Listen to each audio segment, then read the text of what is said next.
Halo, gua Firman. Gua Leo. Selamat datang di channel Klub Buku Cilengsi.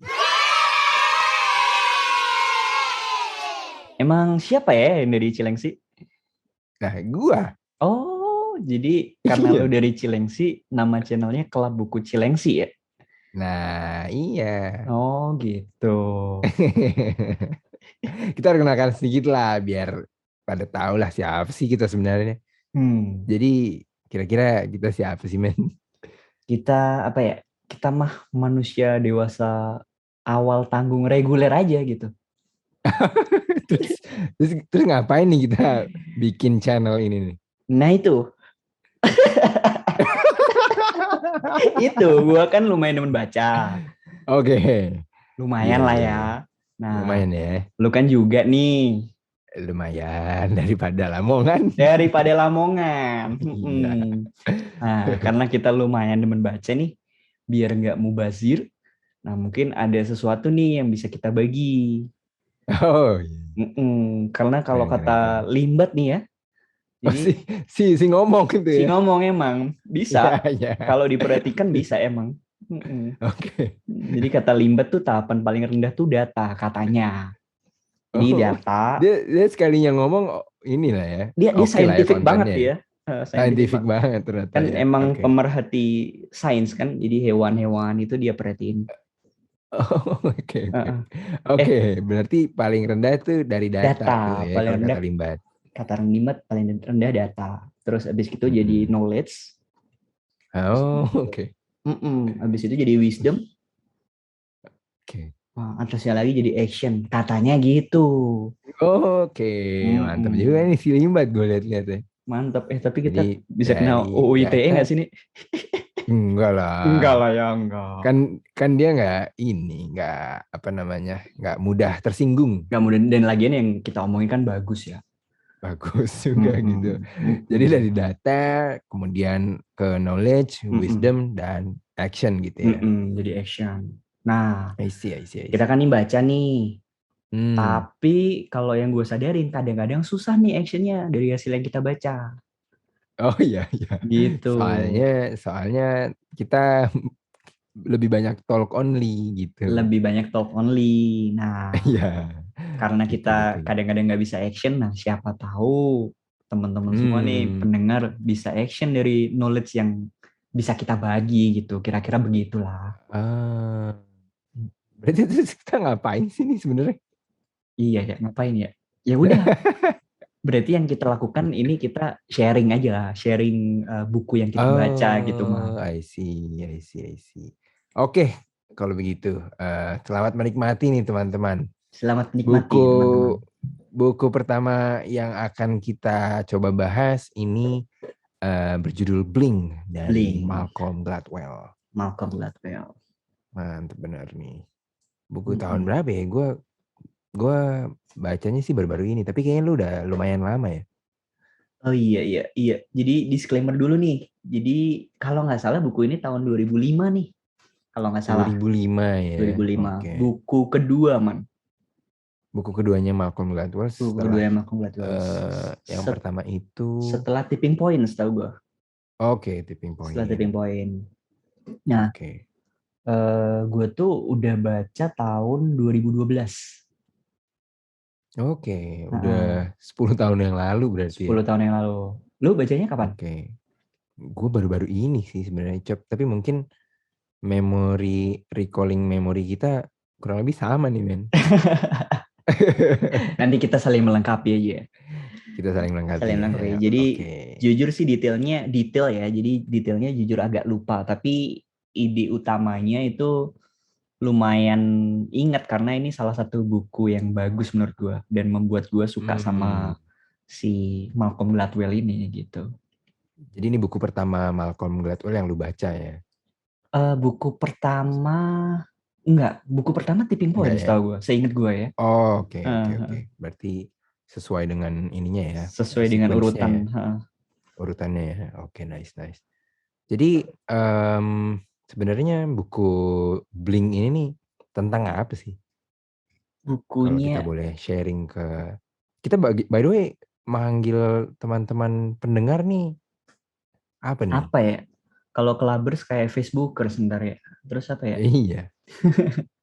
Eh, Eh, kalau Cilenges pembaca ada apa? juga. Cilenges. Cilenges apa lagi? Cilenges. Kalau kalau ini rekan-rekan pembaca kayak forum formal ya. Itu RRI banget RRI kayaknya. banget ya. Nanti lah ya sambil Nanti jalan gitu. sambil jalan. Heeh. Iya, iya, iya, iya. Ada suara nih. Gue Suara apa jadi tuh? takut. Suara apa nih? Ternyata lagi azan, men. Oh, lagi azan. Oke. Iya. Biar kita Tapi nggak apa-apa.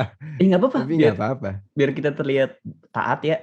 Kita cut dulu ya. Oh Kita iya. pause dulu, kita azan dulu. Nanti Nggak, kalau nggak. udah Ini selesai. ternyata ini komat, jadi cepet. Jadi habis itu, nah udah Ah, kelar udah tuh. ya. Oh ya, oke. Iya.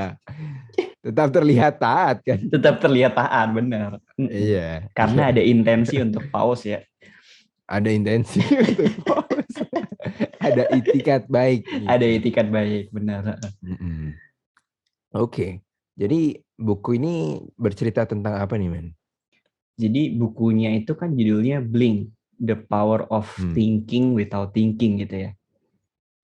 Kalau sejauh gue pahami sih ini bukunya tentang decision making gitu, pengambilan keputusan. I see. Nggak tahu, tapi kalau I orang-orang see. kita mungkin suka mendebat ya, bedanya pengambilan keputusan sama pembuatan keputusan. Biasanya tuh banyak didebat tuh sama pembicara-pembicara, mengambil sama Oh. membuat gitu. Tapi ya kita Oh. kita pakai yang paling umum atau lah dua-duanya sama lah ya. I see, I see. Jadi kalau Lu menurut gue, sering kenapa? ikutan seminar gitu lo ya? Seminar ya? Enggak sih, terakhir ikut ESQ sih gue. Oh. Itu seminar ya? Iya, iya. Itu terhitung seminar kali ya? Terhitung Atau seminar. apa ya? Retreat mungkin ya? Retreat. Kalau ngomongnya bukan retreat sih kalau orang kita. Apa tuh? Retret. Iya. Iya, jadi Kacau lu. sepemahaman gue nih apa bukunya tentang decision making gitu loh. Jadi singkatnya kayak penamaan fenomena snap judgment gitu, atau membuat satu penilaian atau keputusan itu berdasarkan thin slice gitu ya, atau data yang jumlahnya sangat sedikit dengan waktu yang relatif singkat. Tapi itu kalau yang gue pahami ya, Man ya. Kalau yang I see. lu pahami gimana nih? Kalau gue pertama banget nih gue lihat judul buku Blink. Blink. Apa ya? Kedip gitu ya. Oh Berarti iya, iya. ini berarti tentang snap judgment sih yang gue tangkap. Jadi bagaimana kita tuh apa ya? Judge the book by its cover gitu. Okay. Hanya dengan sekelibat pandangan gitu. Tuh. Wah, gue bisa menilai ini orang apa namanya? Kemampuan berkomunikasinya let's say kurang gitu. Padahal itu belum tentu benar gitu. Oke. Jadi di buku Blink ini yang gue dapet sebenarnya bagaimana kita bisa mengupas why we think to way we think gitu ya. Sama kenapa kita tuh bisa melakukan snap judgment padahal itu bukan hal yang bijak gitu. Oh, jadi bukan hal yang bijak ya kalau yang lu tangkap ya? Yang gue tangkap bukan hal yang bijak kalau lu belum punya capability untuk melakukan hal itu gitu.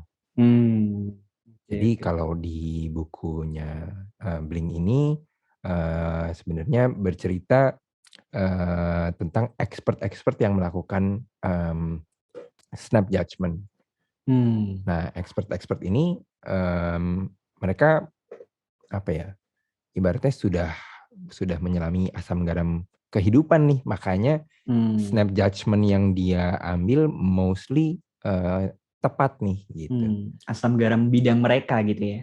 Asam garamnya bidang mereka gitu. Contoh di cerita pertama itu ada arkeolog ya itu ya, apa sih yang dia tuh Arkeolog ya. Benda-benda menilai, ya.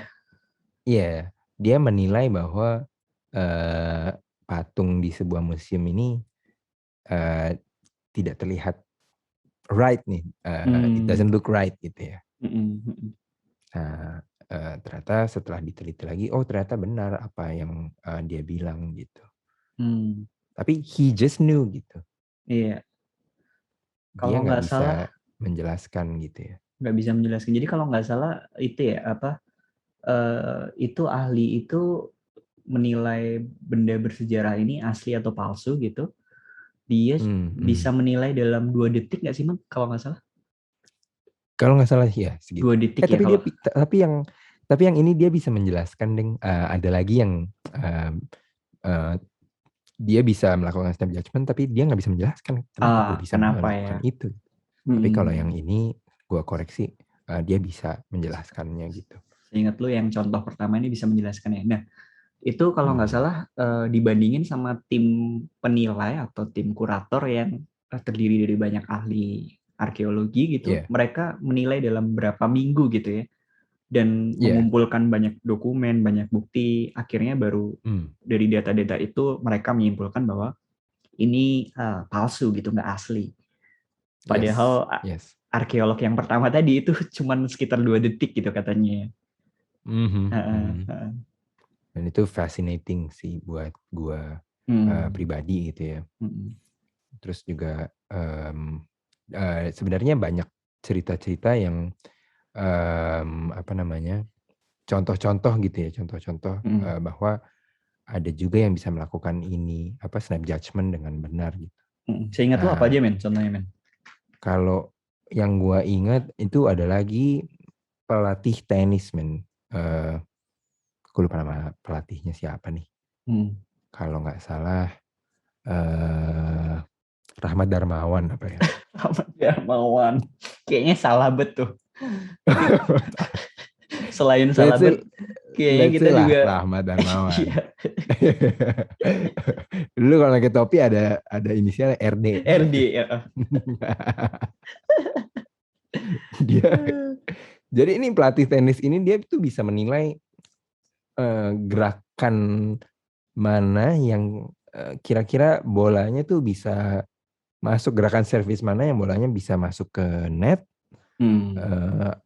dan gerakan mana yang bolanya nih nggak akan melewati net nih. Ketika serve dia, ya? Ketika serve, dia tahu gerakannya, tapi dia tidak bisa menjelaskan gitu. Kenapa dia bisa melakukan snap judgment itu gitu.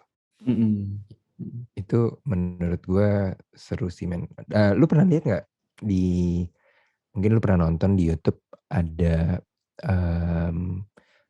penjelasan dari sports psychologist gitu ya, dia menggunakan teknologi tahu. untuk bisa menilai menilai bahwa gerakan kinetik ini tuh adalah gerakan yang seharusnya gitu ya. Iya, kalau nggak salah namanya sport science atau apa ya. Jadi gue senengnya liatnya yang basket gitu sih. Oh, I see. Jadi kayak tangannya Kawhi Leonard tuh kenapa bisa sebesar itu, shootingnya bagus karena tangannya sebesar itu, diukur berapa senti gitu kan ya. I see. Dan itu membantu untuk bisa menjelaskan. Jadi teknologi kamera yang bisa membaca gerakan kinetik atau kinestetik ya? Kinestetik lah ya. Kinestetik. Itu bisa membantu menjelaskan gitu. Kalau dari lu gimana, men? Dari contoh-contoh yang lu dapatkan dari buku ini, contoh-contoh apa yang menurut lu, wah keren juga ya? Keren banget ya.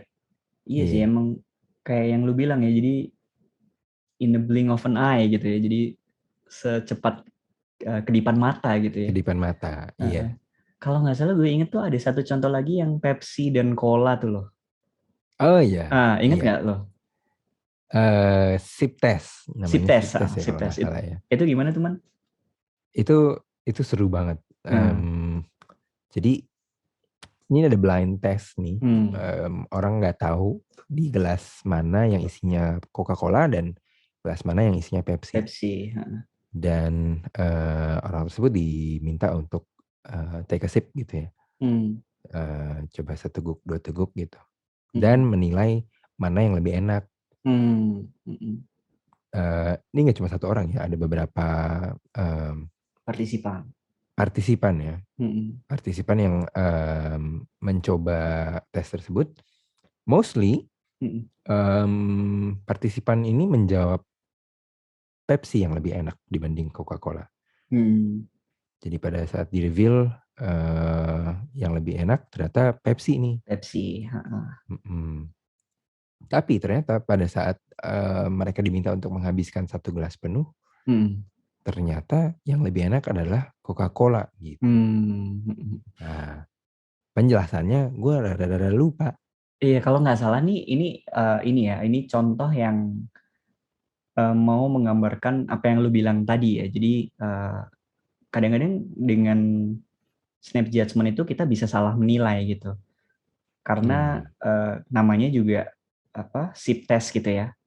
Eh, Uh, tes ngerasain doang gitu, dan itu cuma satu sip doang. Jadi kalau seingat gue penjelasannya adalah ya namanya sip test karena itu cuma satu sip doang. Pepsi itu memang lebih manis sama lebih encer gitu ya dibandingkan cola. I Nah, see. sehingga karena hanya ada snap judgment itu, ada thin slice itu, maka disebutnya Pepsi yang lebih enak. Padahal ketika itu di tes satu gelas atau satu botol, itu buktinya cola yang lebih enak. Nah, itu juga dibuktikan dengan penjualan cola yang jauh lebih banyak daripada Coca-Cola, yang lebih banyak daripada Pepsi, dan artinya gitu. I Jadi see. itu bagian downside-nya dari Blink mungkin ya bisa kita bilang ya. Jadi hati-hati gitu dalam menilai kalau kita cuma punya data yang dikit gitu. I see, I see. Mm-mm. Dan gue pernah baca di mana ya. Jadi katanya, lu tahu acara The Voice nggak? The Voice yang itu ya balik badan terus milih penyanyi deh. Iya, Oke. iya. Itu kan juri-jurinya kan pada saat si peserta itu nyanyi, dia nggak melihat kan peserta ini bentuknya kayak gimana gitu. Bentuknya. Maaf nih, maaf kalau penggunaan istilahnya kurang berkenan. Iya, iya.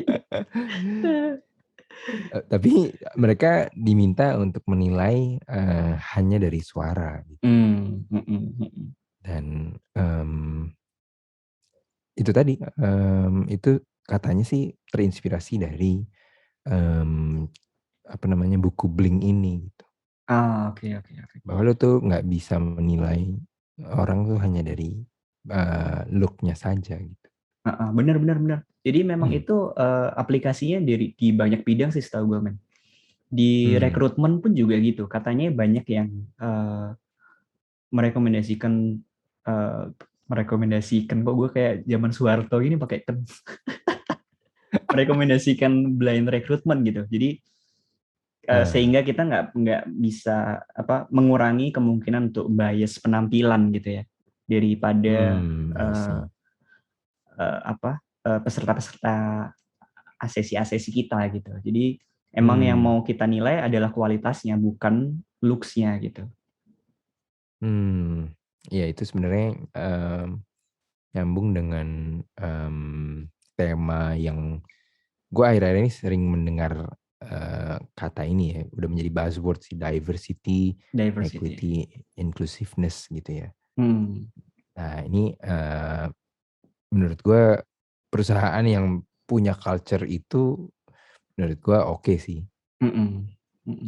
Karena untuk menghindari apa yang tadi lu bilang bias penampilan, appearance bias bias ya, penampilan atau face appearance validity bias. gitu ya. Ya. Nice. Nah, kita mau masuk ke bagian kedua nih, apa insight dan key takeaways yang kita dapat. Tapi kayaknya kita butuh pause dulu, karena ternyata waktunya ternyata terbatas ya. Iya. Nanti kita sambung lagi ya. Kita sambung lagi. Ini kita punya lagi. waktu 2 menit nih. Oke. Jadi kita mau end call dulu, terus nanti lanjut lagi. Yoi. Oke, teman-teman, kita lanjut. Tadi sempat kepotong dikit. Kepotong sedikit, kita lanjut lagi. Tadi tuh kita lagi ngebahas mau masuk ke bagian insight ya. Oh iya, Mau masuk ke bagian insight ya. masuk ke Atau bagian insight. sebelum masuk ke insight, lu ada contoh lagi nggak, Bang? Tentang Eh, Blink ini? Mungkin ini ya, men. Mungkin dalam kehidupan sehari-hari Hmm. kita gitu ya, Mm-mm. sebagai orang Indonesia gitu ya. Hmm. Pernah nggak sih, men, lu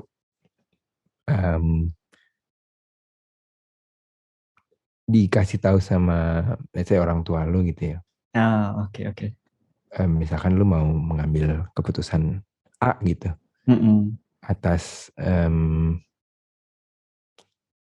let's say nih ya, waktu itu lu em, bawa atau ngajak pacar lu nih datang ke Ke rumah. rumah, ya kan?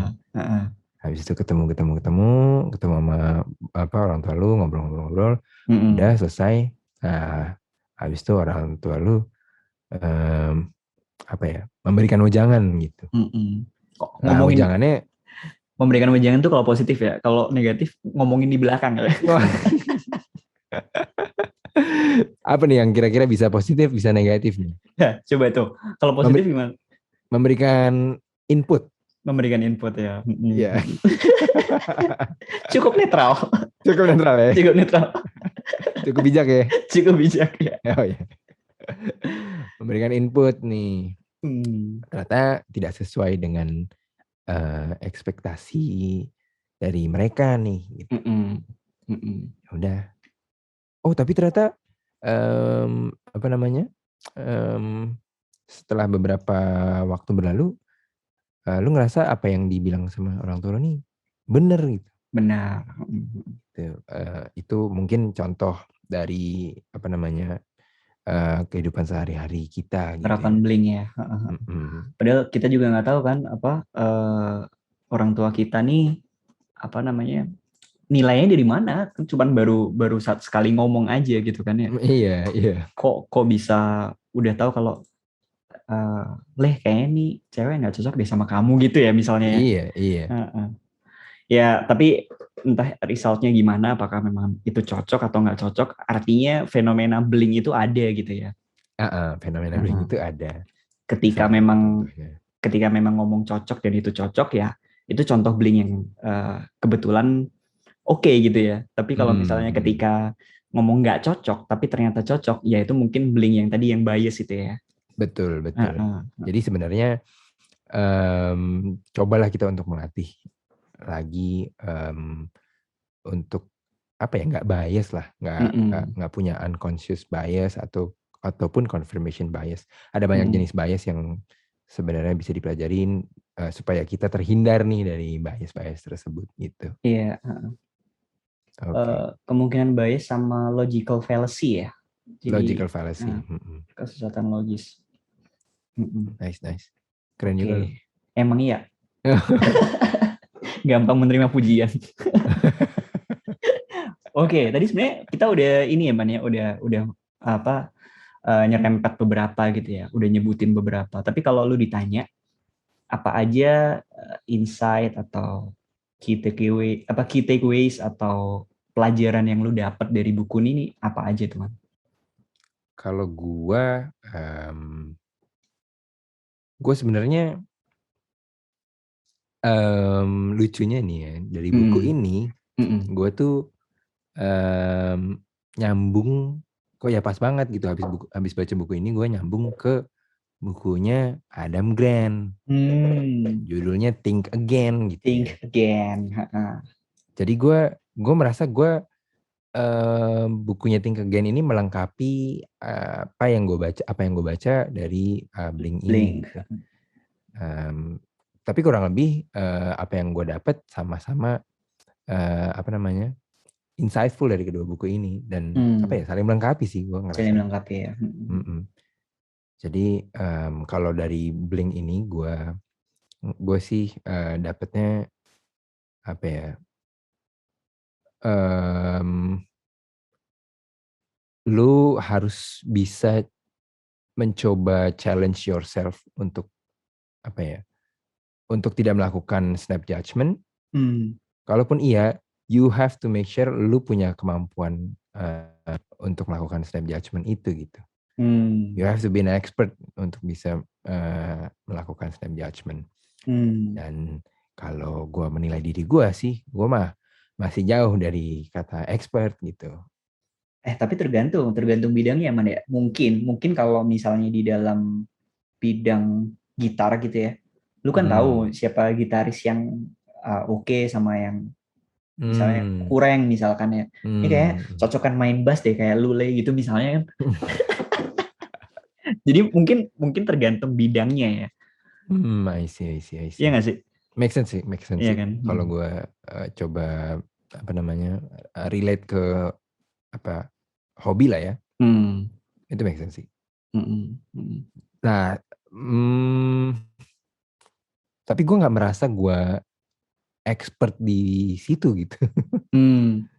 Tapi kalau boleh melakukan snap judgment, gue hanya bisa mungkin di ranah itu doang sih. 10,000 Di ranah musik gitu ya.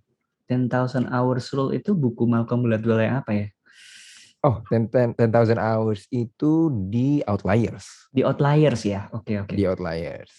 Jadi at least dalam lu bermain gitar kayaknya udah lebih dari 10,000 hours deh. Kayaknya ya.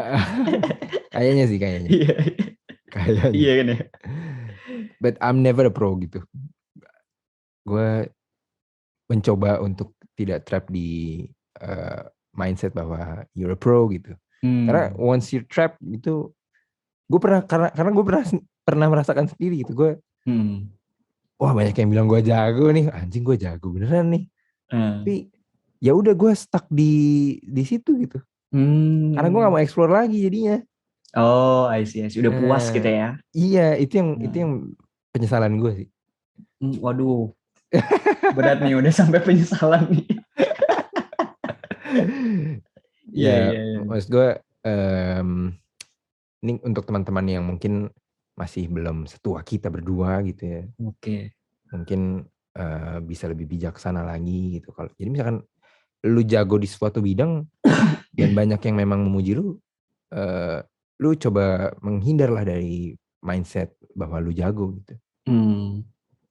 Kalau agak nyeleweng dikit, ya lu lihat konsep ikigai gitu ya, Man ya. Ada 4 atau 5 komponen yang perlu lu penuhi, nggak cuman lu jago di bidang itu, maka lu emang akan hidup dari itu gitu ya. Iya. 4 diagram ya. Gue lupa nama-namanya tuh. Gue lupa 4 atau 5 ya. Nah, di ceritanya bukunya si Think Again Adam Grant itu, dia bercerita tentang Kirk Hammett nih, gitarisnya Metallica. Kirk Hammett. Oh, oke. Aduh, gue lupa ya. Padahal barusan selesai baca. Gimana? Ceritanya gimana? Jadi kalau Kirk Hammett itu, makanya waktu itu pernah konflik dengan sekarang gitarisnya Megadeth, Dave Mustaine. Dave Mustaine kan dulu gitarisnya Metallica tuh. Cuman abis itu didepak, abis itu ganti Kirk Hammett. Kirk Hammett ini masih punya keinginan untuk belajar lagi gitu. Oh, I see. Iya, tahu. Contoh itu ya. Walaupun dia udah di band sebesar Metallica gitu ya, dia tuh masih belajar ke gitaris juga gitu. Yang menjadi gurunya adalah Joe Satriani. Dia belajar. Sebenarnya tujuannya dia adalah untuk terhindar dari mindset bahwa dia adalah gitaris yang pro gitu. Gitu sih. Iya, menarik. Kalau dari lu gimana, men? Insight apa yang lu dapat dari? Ini kita terlalu melebar nih. Nggak apa-apa. Sorry tapi emang itu yang keren tuh. Jadi nanti abis ini kita yang kedua coba bahas ini ya, bahas Think Again ya. Oke. Episode kedua kita akan membahas Think Again. Iya, itu Adam Grant. Ya nanti teman-teman dengerin lah. Artinya 2 buku itu kita rekomen lah ya. Rekomen banget. Kita rekomen banget. Tapi kalau yang Blink ini mungkin gue ada 4 insight ya. Sebenarnya gini sih, sebenarnya cara penulisannya Malcolm Gladwell tuh nggak menggurui sih, nggak ngasih tahu kalau lu harus A, lu harus B gitu. Tapi sejauh yang gue dapat, insight-nya adalah yang pertama, fenomena berpikir intuitif itu ada gitu. Ada dan wajar gitu. Jadi itu memang terjadi. Itu yang pertama. Terus kadang-kadang yang kedua itu kadang-kadang insting atau berpikir intuitif kita itu perlu dipercaya gitu. Karena kadang-kadang benar gitu ya. Tadi lu sempat bilang itu bisa jadi benar kalau lu emang ahli di bidangnya gitu kan. Atau lu sudah melakukan hal itu selama berapa jam minimal misalkan gitu. Jadi yang kedua itu. Terus yang ketiga sebaliknya gitu ya. Walaupun berpikir intuitif itu ada dan wajar, sama kayak kata lu tadi. Jadi hati-hati sama bias gitu ya. Bias pikiran intuitif. Dan prejudice atau prasangka gitu ya. Dari pemikiran atau pengambilan keputusan kita. Jadi ada kalanya kita berpikir intuitif itu baik, tapi ada kalanya juga kita perlu data yang lengkap gitu. Perlu data yang lengkap, perlu jam terbang yang tinggi, dan juga hati-hati sama pikiran dan perasaan kita ketika memutuskan sesuatu. Jadi kalau kata siapa ya, kita itu emotional creature gitu. Jadi intinya sangat bias gitu kalau kita memutuskan sesuatu dengan pengaruh emosi gitulah.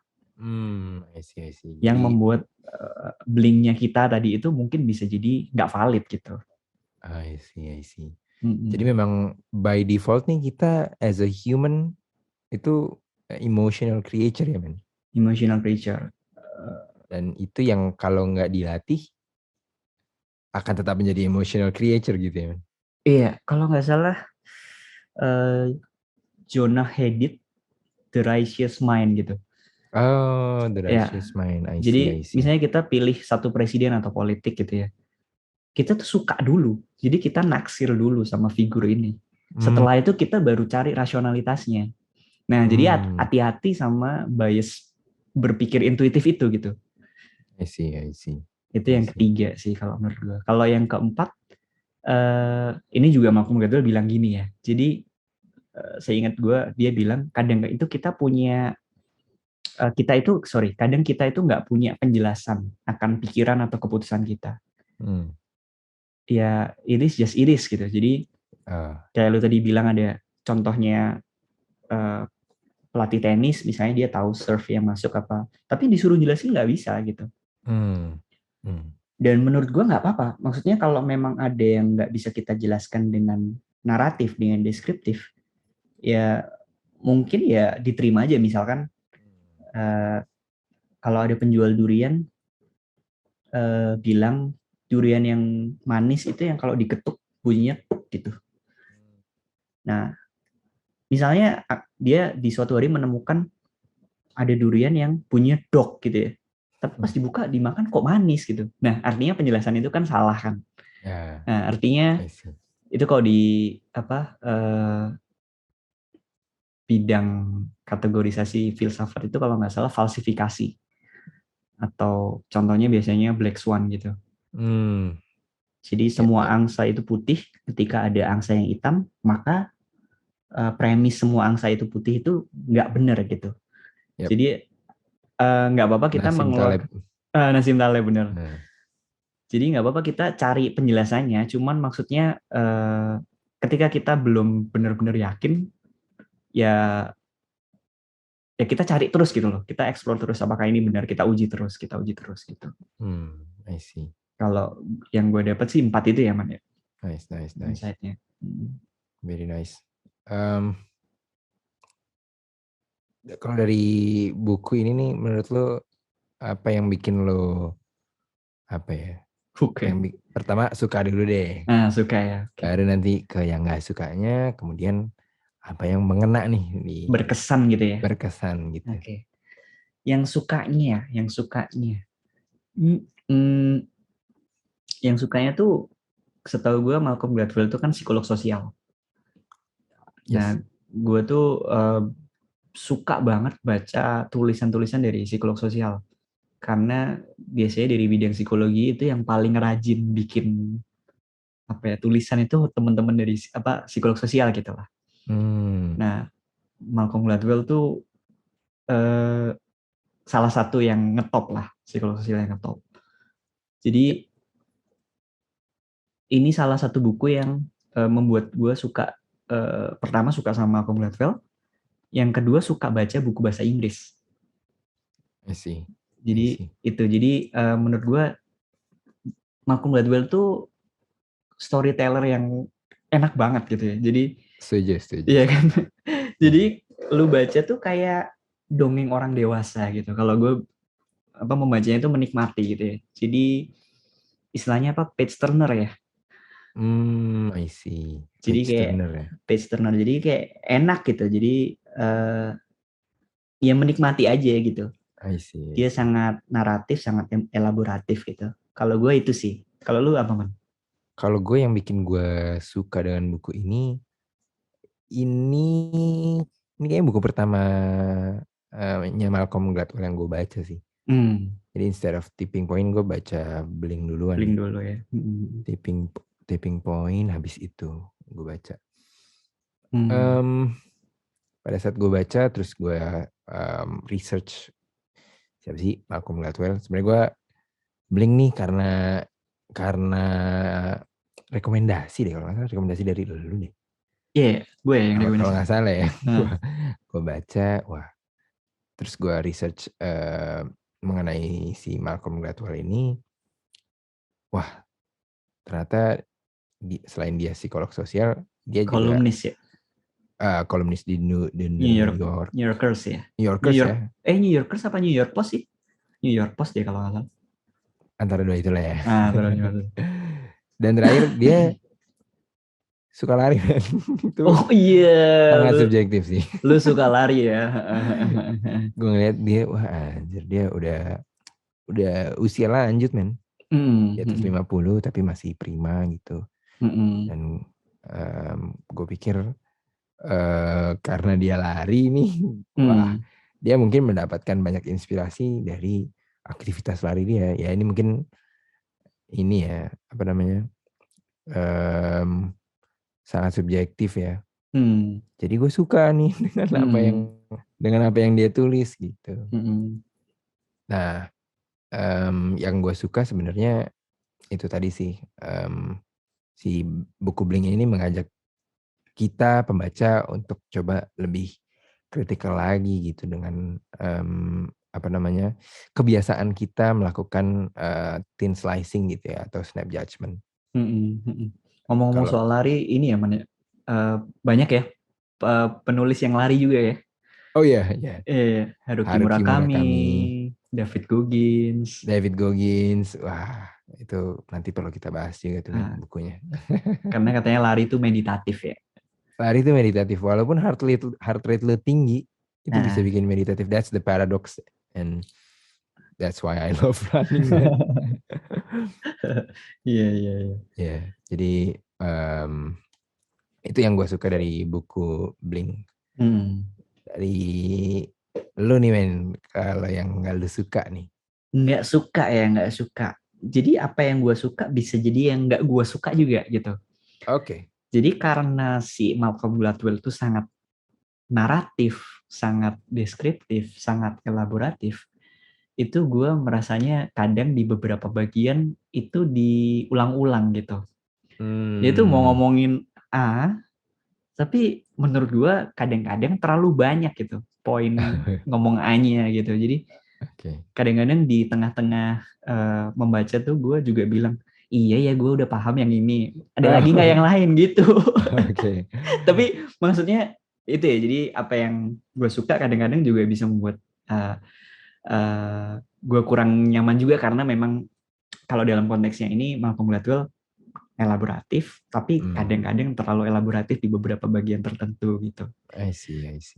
Tapi contoh-contohnya itu apa ya? Bagus sih. Jadi untungnya contoh-contohnya bagus. Tapi kalau misalnya ngasih contohnya di satu contoh, terus misalnya tadi misalnya kan Pepsi sama Cola misalnya. Habis itu contoh keduanya misalnya Apple sama Windows gitu. Jadi kalau komparasi yang kayak gitu diulang-ulang, mungkin gue akan sangat tidak suka gitu. Tapi kalau sekali terus nuansanya beda itu gue suka. Jadi sebenarnya kalau ditanya apa yang nggak suka, cuman itu aja sih. Selebihnya gue suka. I see. Kalau lu men, apa yang nggak lu suka? Kurang lebih sama sih, gue ngerasa Malcolm ini di Blink dan di banyak bukunya, Di semuanya sih kayaknya emang. hampir di semua Iya. bukunya ya, dia tuh Heeh, heeh. cukup redundant sih Iya, dengan benar-benar. menceritakan poin yang sama gitu. Jadi Heeh. kalau lu expect lu dapet banyak dengan buku setebal 200-300 halaman, Hmm. mungkin lu nggak akan dapet sebanyak yang lu expect gitu. Hmm. Karena dari contoh-contoh yang dia ceritakan ya poinnya sebenarnya sama gitu. Tapi gue setuju dengan yang lu bilang, contoh-contohnya bagus gitu. Hmm. Dan lu akan tetap apa ya, terhibur gitu ya dengan, atau lu tetap akan tercerahkan gitu, mendapatkan insight baru gitu dari contoh-contoh yang Malcolm ceritakan gitu. Tapi ini sih emang ya, kalau boleh nambahin, gue tidak menyarankan teman-teman untuk tidak membaca karena gini, bedanya dapat insight dari rangkuman gitu ya, atau summary atau key takeaways sama baca sendiri itu feel-nya tuh beda banget. Jadi kalau kita baca tuh kita kayak ya menikmati gitu loh. Iya. Kalau lu emang cari key takeaways-nya ya emang ya udah jangan baca. Tapi kalau lu baca tuh pikiran lu itu bisa bisa apa ya? Elaboratif juga. Terus apa lu menceritakannya kembali juga bisa elaboratif gitu. Jadi artinya gue nggak menyarankan untuk teman-teman tidak baca sih, karena kalau ini dibaca itu juga keren banget gitu. Iya. Dan that's why we're here kan. Iya. Jadi kita ini sebenarnya pengen mengajak teman-teman untuk Membaca ya. Iya, membaca. Bukan malah nggak membaca karena udah dengerin kita gitu. Atau baca apps yang summary gitu kan. Iya. Jangan dong. Jangan. Itu ya yang lu nggak suka ya men. Iya sih. Kalau yang ini yang berkesan gitu atau yang kena banget dari buku Blink ini yang berkesan, ini sih sebenarnya ada cerita tentang Presiden Amerika Serikat. Waktu itu ada orang yang dirasa wah cocok nih jadi presiden, dia ganteng, tegap, good looking lah. Ntar ini beneran Amerika Serikat kan? Iyalah, masa di ini Petonga? Iya, masa di Cilengsi ya? Jadi namanya Warren Harding, gue hampir mau bercanda.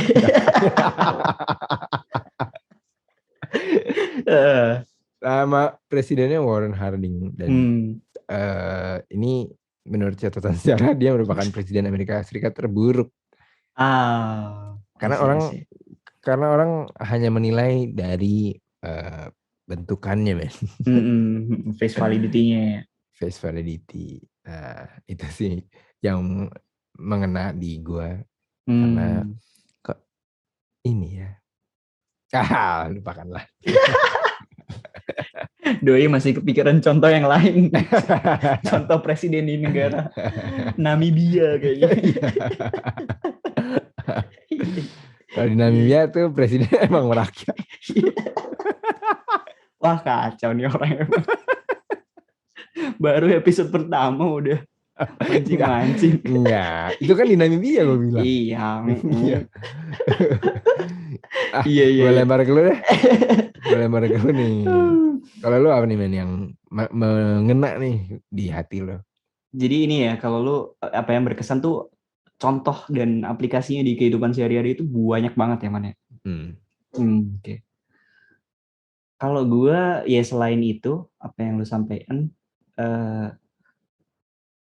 kan gue juga baca beberapa buku lain gitu ya. Ternyata bisa kayak ditarik hubungannya gitu loh. Enaknya membaca tuh itu sih. Jadi bisa melatih menarik hubungan juga.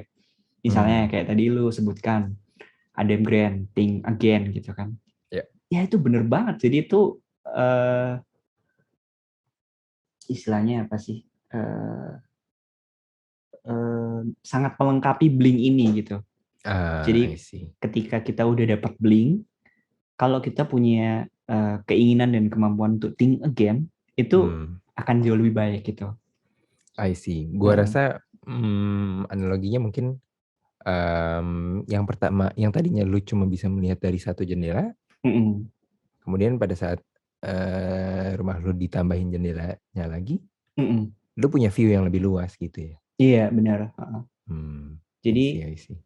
banyak yang bisa ditarik hubungannya dengan buku lain gitu, kayak terus misalnya Daniel Kahneman itu Thinking Fast and Slow ya. Thinking Fast and Slow. Jadi I Blink see. itu mungkin bisa digolongkan sebagai first system thinking ya, atau sistem berpikir yang pertama yang snap gitu ya, yang cepat fast. ya, fast Ya. thinking. Sementara yang Adam Grant tadi itu yang kedua Slow gitu, thinking. yang slow thinking. Bener Banyak, banget nih, iya banget kan? sih. Jadi kayak bisa ditarik-tarik gitu. Terus kalau misalnya apa yang bisa kita sebut sebagai ahli, kita bisa tarik lagi ke yang Malcolm Gladwell yang 10,000 Hours Rule gitu. Jadi membaca ini itu juga mengexercise pikiran gue untuk oh iya ya, oh ini hubungannya ini ya, oh ini hubungannya ini ya gitu sih. Itu berkesan buat gue. I see. Dan dari buku Blink ini lo mendapatkan banyak wisdom lah ya.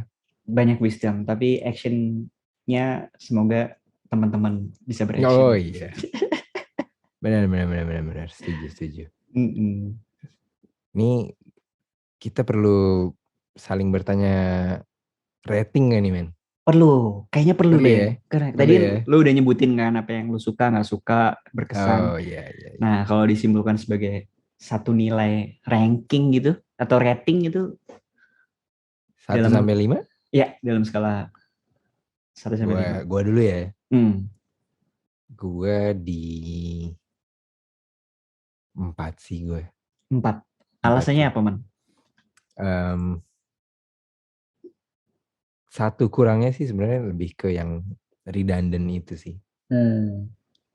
Tapi kenapa dia deserve 4 star menurut gue, karena ya membuka cakrawala dalam lo memandang dunia sih. Dalam lo melihat fenomena gitu ya. Gitu, men. Kalau lu nih rating dong. Rating sama sih. Sama ya. Sama 4/5. 4/5. Apa nih, lo ada alasan tertentu nggak? Alasannya ya ini buku yang membuat gue suka baca Inggris sama Malcolm Gladwell gitu ya. Terus ya banyak contoh aplikatifnya. Terus ya gue tahu diri ya, kalau nggak salah di Goodreads dan Google Rating juga kayaknya 4 lebih gitu ya. Masa gue yang belum pernah nulis ngasih rating 1 ya, lah siapa gue ya. Itu ini alasan praktis ya, tapi yang alasan idenya 2 yang pertama tadi. I see. Iya. Nice. Oke, kita sepertinya sudah di penghujung acara. Penghujung acara. Jadi kita buku pertama Blink ya. Buku pertama kita Blink. Untuk episode pertama kita adalah Blink by Malcolm Gladwell. Kemungkinan yang kedua Think Again by Adam Grant. Kemungkinan yang kedua Think Again Adam Grant. Terus kalau teman-teman pendengar atau penonton gitu ya, mau rekomendasi buku yang perlu kita review gitu, feel free ya di kolom komen ya. Untuk di komen. Kolom komen.